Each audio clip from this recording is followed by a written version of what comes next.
The Dell Dimension 2400 is back once again, but this time around we'll give it some extra graphical power. Also, before you continue watching this video, I recommend you to watch my previous video on this computer so you got any idea how bad it was before the upgrade. And with that out of the way, let's look at the specs once again. Well, it's rocking a socket 478 Intel Celeron processor, which is clocked at 2.6 GHz, as well as 512 MB of RAM and a big 80 GB ID hard drive. But well, that wasn't everything. Well, serving as the graphics in this thing, we got the Intel 845G chipset. And well, we can say that it's very bad. So now in this video, we'll give it an upgrade, so now it will be good enough for some early 2000s gaming action. Okay, so what graphics card did I get?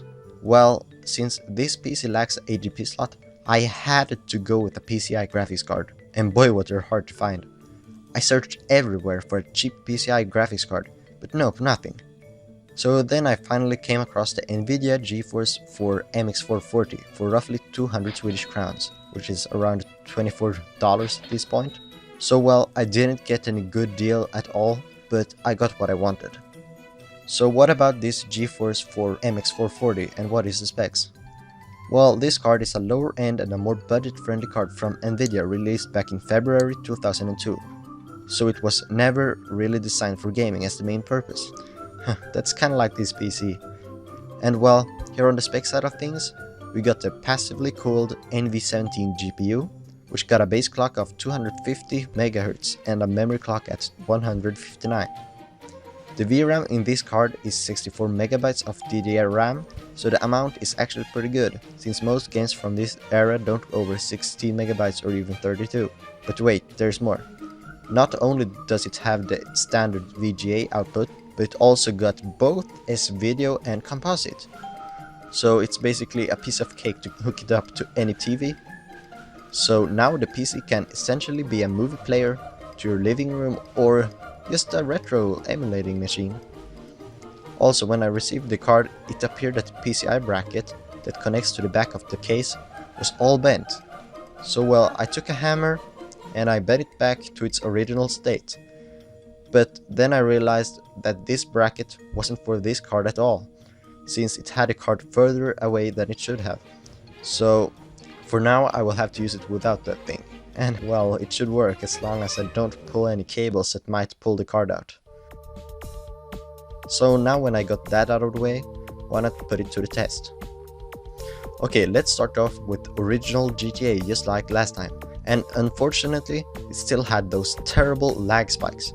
So then I looked up the issue on Google and found out that the lag was like that because of the VSync in this game is terrible. So then I followed their instructions on how to fix it, and then it ran really nice. So it really never was the Intel Extreme Graphics that made it lag. My bad. Next off, we got Lego racers again, and this time there's no strange graphical artifacts to be seen, though the performance was a little bit worse than last time, with an average of 63 FPS compared to the last time's 74. Although I think it's due to the PCI bandwidth, which is holding it back. And why not try Lego Racers 2 too when we're at it?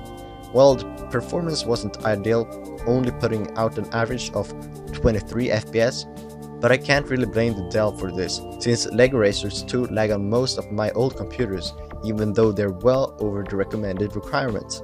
And changing the settings doesn't change the frame rate much either, but I still think it was responsive enough to be playable. This time we'll skip The Sims 1 since it ran just as good as last time, and we'll skip forward to The Fellowship of the Ring.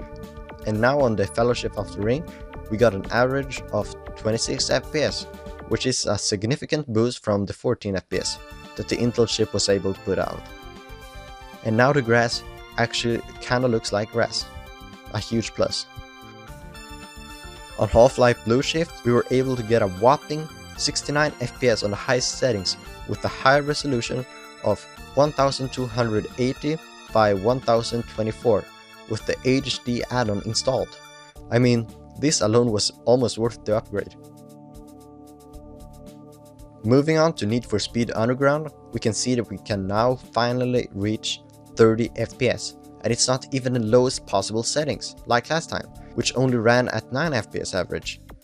Though one slowdown did occur which brought the frame rate down to 17, though it only happened once. The one and final game I tried was The Elder Scrolls 3 Morrowind, which I ran off a resolution of 640 by 480 with the lowest settings, which got us an average frame rate of 37 FPS. And yeah, that's nice seeing this little machine becoming more than just an old, weak and boring office PC. So good job Nvidia GeForce 4 MX440 for giving this PC some life. So yeah, now when we know how big the improvements is from the Intel Extreme graphics, let's start off with finishing this video off. Okay, so not only did this card give us a boost in frame rate and graphics, but it also gave us the ability to hook it up to basically any TV with the help of the S-video and composite outputs. So using this Dell for old school gaming shouldn't be a problem. And before I call it off for today, I would like to apologize for the lack of uploads. It's mostly because of things going on lately, like me becoming sick and a whole lot of school tests. But yep, it's finally over and I can continue on future content. So thanks for standing by and have a Merry Christmas. Bye bye.